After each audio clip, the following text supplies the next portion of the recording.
네, 검찰총장 출신의 윤석열 후보가 대통령으로 당선되면서 문재인 정부 시절 개혁 대상으로 꼽혔던 검찰의 위상이 달라질 것으로 보입니다. 또 선거 과정에서 치열하게 불붙었던 대장동, 도이치모터스 등 주요 사건들의 향배도 관심인데요. 이웅혁 건대 경찰학과 교수 그리고 김성은 변호사 함께 모시고 윤석열 시대 검찰 개혁에 대해서 짚어보겠습니다. 자, 어서 오십시오. 안녕하십니까. 네, 윤석열 당선인 검찰총장을 그만둔 이후부터 또 정치를 하는 그 과정에서 또 최근까지 현 정부의 검찰 개혁으로 파생된 문제를 계속 지적해 왔는데요. 관련 발언 듣고 이야기 시작해 보겠습니다. 이 나라를 지탱해온 헌법 정신과 법치 시스템이 지금 파괴되고 있습니다. 그냥 모든 게 다 무너진 겁니다. 내 편이면 다 오케이고 자기들 마음에 들지 않는 수사를 했다고 인사를 막 학살 인사를 해버리고. 네, 지금 녹취 들으셨습니다만 저희가 윤석열 당선인의 이 사법개혁 방향을 좀 짚어보기 이전에 일단 이 윤 당선인이 지금 들으신 것처럼 계속 이 현 정권의 이제 검찰 개혁 정책에 대해서 굉장히 비판적인 이제 입장을 견지해 왔는데요.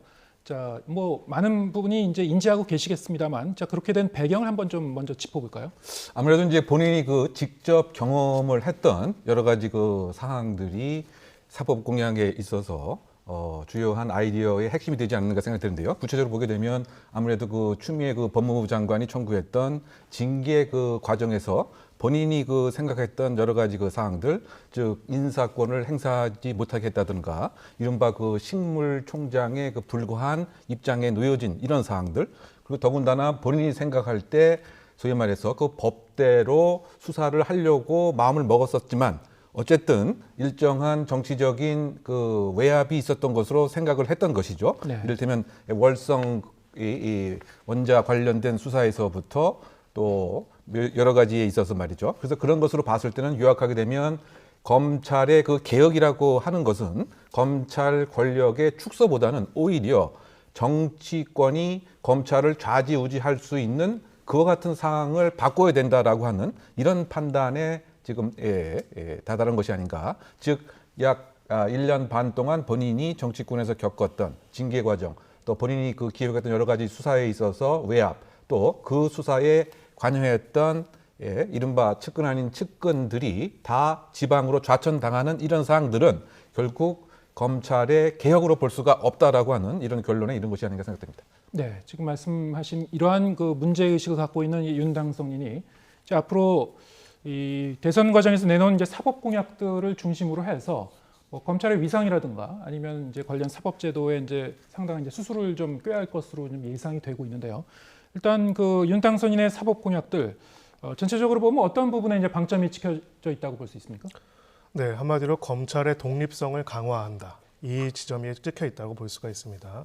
기본적으로 윤 당선인은 검찰총장 출신이고 또 계속 검사 생활을 해왔죠. 검찰의 권력이 정치 권력으로 독립적으로 작용할 수 있어야 제대로 된 역할을 할 수 있고 권력을 견제할 수 있다라는 그런 기본적인 생각을 가지고 있는 것 같습니다. 그래서 정치 권력으로부터의 부당한 간섭을 받지 않고 독립적으로 활동할 수 있고 독립적으로 수사를 할 수 있도록 하는 그런 내용을 목표로 하고 있고요. 그런 핵심적인 내용으로서 드러난 게 법무부 장관의 수사지휘권을 폐지하겠다라는 공약이 있고요. 또는 검찰총장에게 독자적인 예산 편성권을 주겠다는 부분도 있습니다. 그리고 이제 검경 수사권 분리와 관련돼서 이제 경찰의 수사에 대해서 보완 수사 요구뿐만 아니라 검찰이 보완 수사를 직접 할 수 있도록 하겠다라는 부분들이 있고요. 또 마지막으로는 이 부분과 관련돼 가지고 이제 고위공직자 범죄수사처에서 기본적으로 이첩을 요구하면은 당연히 공수처에 이첩이 되도록 되어 있는데 이 조항도 폐지하겠다고 했는데 마지막 같은 경우에는 구체적으로 법도 개정이 되어야 하고요. 또 수사지휘권 폐지도 마찬가지로 법 개정이 필요한 사항입니다. 결과적으로는 이제 윤석열 당선인은 기본적으로 검찰의 독립성이 보장이 된다면은 중립성과 공정성도 보장이 될 것이다라는 그런 전제로서 이런 공약을 이야기하고 있다 이렇게 볼 수가 있습니다. 네, 지금 한 서너 가지로 이제 요약해서 말씀해 주셨습니다만. 자, 이걸 하나하나 좀 저희가 좀 해부를 해보겠습니다. 자, 먼저 말씀해 주신 이제 법무부 장관의 수사 지휘권 문제. 자, 이게 사실 현 정권 들어서는 이제 법무부 장관이 수사 지휘권을 발동한 게 한 3번 정도 있었나요? 네. 자, 이 부분은 사실 이 보는 사람의 시각에 따라서 상당히 좀 이 논쟁적인 사안이기도 한 것 같은데요. 입장에 따라서는 이제 정치적 목적을 게 좀 이용되고 있는 측면이 있다. 또 다른 한편에서는 뭐 이 검찰을 견제하기 위해서 좀 필요한 제도다 이런 시각도 좀 이렇게 대립하고 있는 것 같습니다. 어떻게 보십니까? 기본적으로 이제 그 검찰청의 그 역할과 기능이 무엇이냐의 그 판단부터가 사실 그 중요한 것입니다. 왜냐하면 정부 관련된 조직법에 의하면 여러 가지 이 청 중에 그 하나인 것이죠. 즉 네. 법무부에 있는 하나의 청입니다. 그런데 실제로 하는 일은 사실은 그 사법 기능에 관한 일을 그 하는 것이죠. 그래서 행정청의 역할과 준사법 기관의 역할을 동시에 하고 있기 때문에 이것에 대한 적절한 통제 또는 그 정치적인 압력으로부터의 완충 작용이 필요한 것입니다. 네. 그래서 그와 같은 이 법적인 취지를 담아내기 위해서 검찰청법 8조에 이렇게 이제 규정을 하고 있는 것이죠. 법무부 장관은 화면에 어쨌든 나오고 있습니다. 네, 그렇습니다. 전반적인 검찰 사무를 총괄할 수 있는 지휘 감독을 할 수가 있죠. 즉 일반적인 검사 사무에 대해서는 지휘 감독을 할 수가 있지만 지금 제가 말씀드린 것과 같이 구체적인 사건의 지휘 자체는 검찰총장만을 통해서 할 수 있다. 이 얘기는 검찰총장이 법무부 장관이 요구하는 여러 가지 뭐 수사와 관련된 사항, 기소에 관련된 사항을 대등한 입장에서 판단을 해서 만약 이것이 부당한 정치적 압력에 기인한 것으로 판단이 되면 이 그 지시사항도 거부할 수 있는 것으로 해석하는 것이 이 법의 기본적인 이제 그 취지인데요. 그런데 이제 이 부분에 있어서 이제 정치권과 지금 검찰총장의 그 입장이 상당히 상이할 수가 그 있는 것이죠. 네. 그래서 뭐 잠깐 그 말씀을 그 드린 바와 같이 70년 동안 검찰청법 8조에 기인해서 실제로 법무부 장관의 지휘권을 행사한 경우는 그 천정배 그 법무부 장관이 그 첫 번이었고요. 예. 그 다음에 이제 추미애 장관이 그 세 번, 또 박범계 장관이 한 번 있겠습니다. 가급적 특별한 사항이 아니면, 왜냐하면 그 대통령의 그 권한을 법무부 장관을 매개로 해서 이를테면 측근에 관한 수사는 덮고 또 상대방 정적에 관한 수사는 오히려 독려하는 그런 역할로 법무부 장관의 정치적 권력의 운하면 가능성이 있기 때문에 이것을 가급적 자제하라. 이런 이제 그 취지인 것인데요. 이 부분과 관련돼서 잠깐 이제 말씀드린 바와 같이 이 법무부 장관과 검찰총장이 그 충돌을 했죠. 이 법무부 장관의 그 입장에 있어서는 검찰이 너무 무소불위의 권력을 그 행사하고 있기 때문에 검찰총장의 권한 자체를 막는 것이 더 적정하다라고 판단을 했지만 검찰총장 윤석열 그 당선자 입장에서는 아니 그 부하도 아닌데 마치 이 상사가 예를 들면 지시를 하는 이런 것은 지금 민주적 그 규범에 안 맞다. 이제 이런 것에 논란이 된 것입니다. 그래서 본인이 겪었기 때문에 정치적 영향력을 배제하기 위해서 지금 그 검찰청법 8조를 이를테면 뭐 폐지를 하든 아니면 일정한 다른 이의제기권을 신설하든 적어도 법무부 장관의 직접적인 검찰에 대한 지휘권은 폐하기 많다라고 하는 그런 지금 사법 공약을 강조한 것이죠. 네. 지금 뭐 종합적으로 정리해 주셨습니다만 그럼 현 정권 들어서 이 수사지휘권은 이제 4번 발동된 건가요? 지금 뭐 통상 3번 또는 예, 한 번 함께 되면 그 네 이전 번을 볼수 정권과 있습니다. 비교하면 아무튼 굉장히 좀 잦아진 건 맞는데요. 자, 이 내용을 이제 보면은 지금 말씀하셨다시피 이제 검찰청법을 이제 개정해야지 이게 이제 이 수술을 할 수 있는 그런 내용인데 현실적으로 그럼 이 대통령이 이제 그 취임하면서 이제 새 정부가 출범하게 되면 이 수사지휘권 부분은 어떻습니까? 이제 이거를 좀 바꿀 수가 있는 겁니까, 당장? 네, 말씀하신 것처럼 법 개정이 없는 이상 수사지휘권이 완전 폐지되는 것은 사실은 불가능할 것입니다. 왜냐하면 법에 근거한 수사지휘권이기 때문이죠. 하지만 이제 구체적으로 수사지휘권의 행사와 그 행사 내용에 대한 어떤 통제에 관련된 부분들에 대한 것들을 일정한 규칙, 시행령 등을 통해 가지고 도입을 함으로써 이 부분들을 견제할 수 있는 장치를 일부 만들 가능성이 있습니다. 이 법 그 8조 자체를 검찰청법 그 8조 자체를 이 수술하지 않더라도 없애지 그렇습니다. 않더라도 시행령을 통해서 보완할 수가 있다. 네, 한마디로 이제 수사지휘권 완전 폐지는 법 개정이 꼭 필요한 상황이고요. 다만 그 수사지휘권의 구체적인 방식과 어떤 부분들에 대해서 통제와 관련된 이의와 관련된 부분들을 구체적으로 시행령 등을 통해서 만들려는 시도가 있을 수가 있고요. 네. 다만 이것이 지금 현재 있는 법령들의 체계랑 그다음에 혹은 모법의 위임 범위를 벗어나는 경우에는 또 다른 정치적인 논쟁이 촉발될 수가 있습니다. 결국은 이제 이 두 가지, 그러니까 결국은 어찌 보면 지난 대선 전부터 그리고 지금까지도 두 가지 철학이 이제 충돌해 온 것이거든요. 결국은 검찰이 정치 권력에 관련된 수사를 할 수밖에 없는 기관으로서 이러한 기관들에 대한 수사에 있어서 정치적 개입이 없어야 하고 그 독립성이 보장이 되면은 중립성과 공정성도 보장이 된다라는 입장이 하나가 있고요.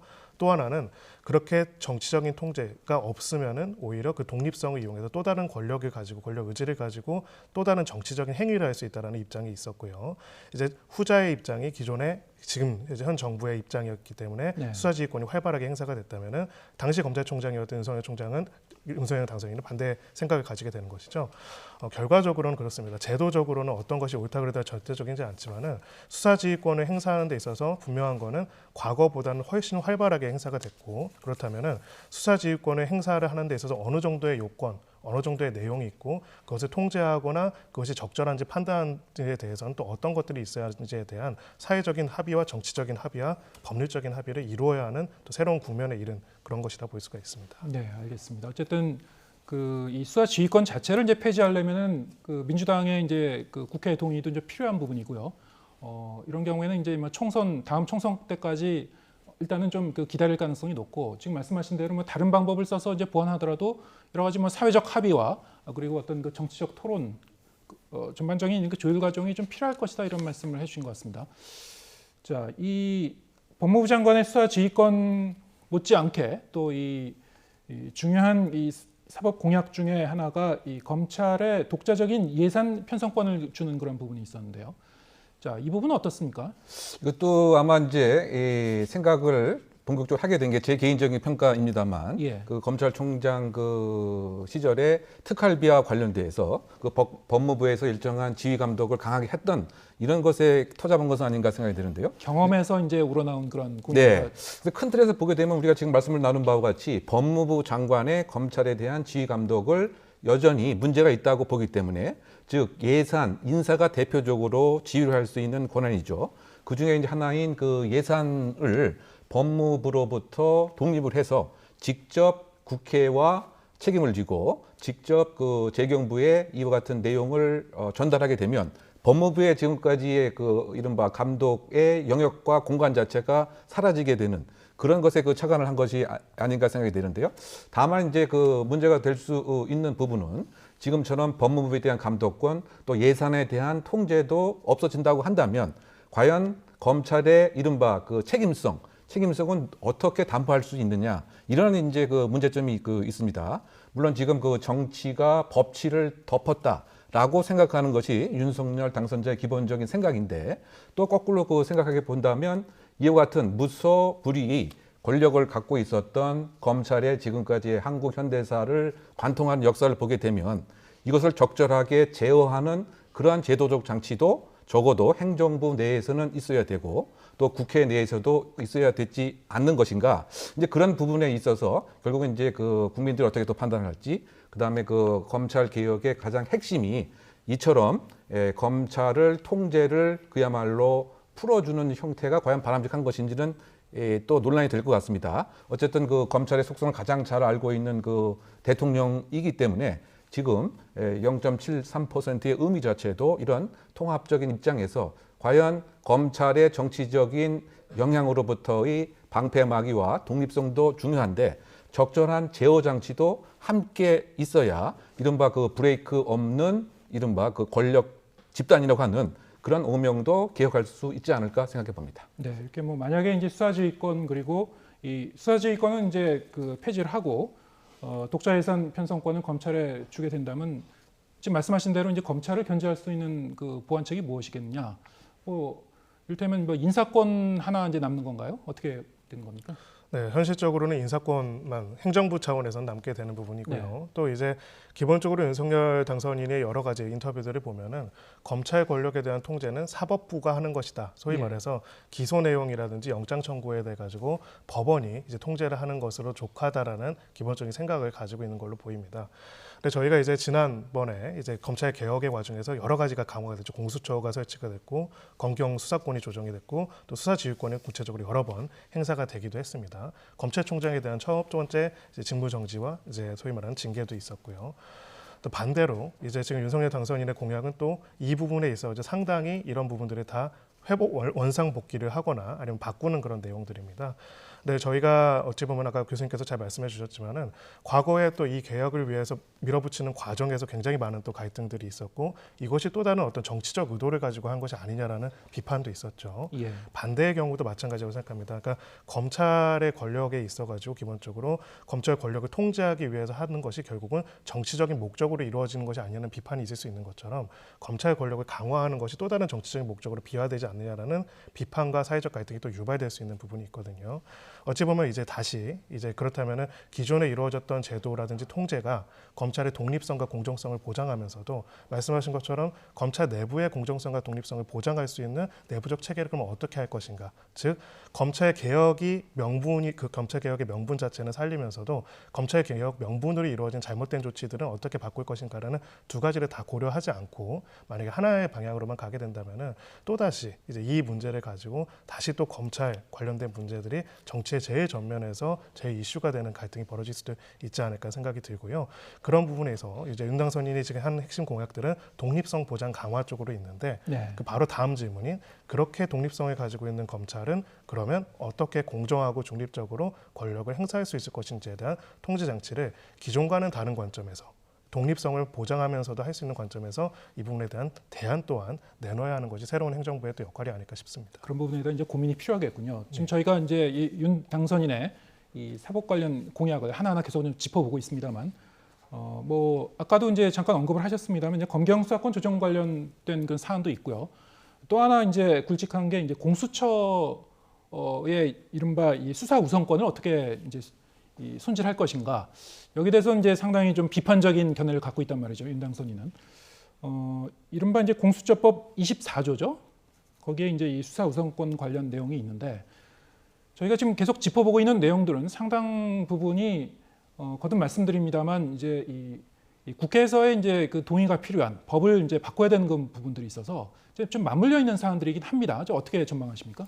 그렇죠. 아무래도 지금 그 법의 개정이 그 전제가 되어야 네. 지금 그 공약 사항이 실효화될 수 있는 이런 그 한계가 분명히 있습니다. 그러다 보니까 아까 잠깐 앵커께서 언급을 하셨지만 그 2년 후에 이를테면 국회의 그 구성 비율이 달라지게 되면 사실상 지금 윤석열 후보자가 얘기하는 여러 가지 사법 공약이 바로 실효화될 수는 있지만 네. 지금 이 상태에서는 이 주의 주장과 어떻게 본다면 선호에 불과한 것이지 현실적인 제도의 변화는 한계가 있을 수밖에 없는 상태인 것 같습니다.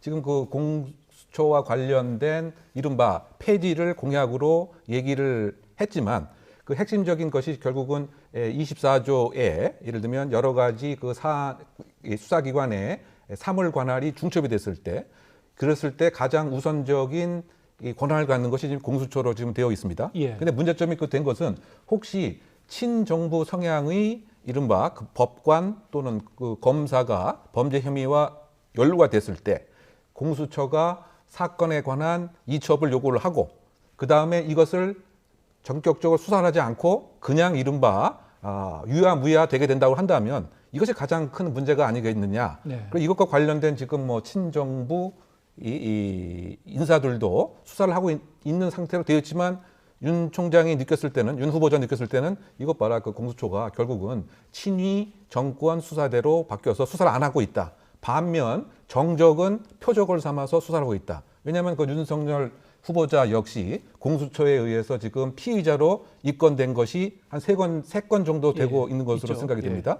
그럼 원래 그 취지인 정말 공직자 비리를 엄단을 하고 중립성과 독립성을 확보한 이러한 기능 자체가 몰각이 되었는데 그 몰각된 가장 큰 원인이 지금 24조 이른바 다른 수사기관과의 관계. 그래서 이것이 그 독소 조항이라 이렇게 평가를 하고 있는 것 같고요.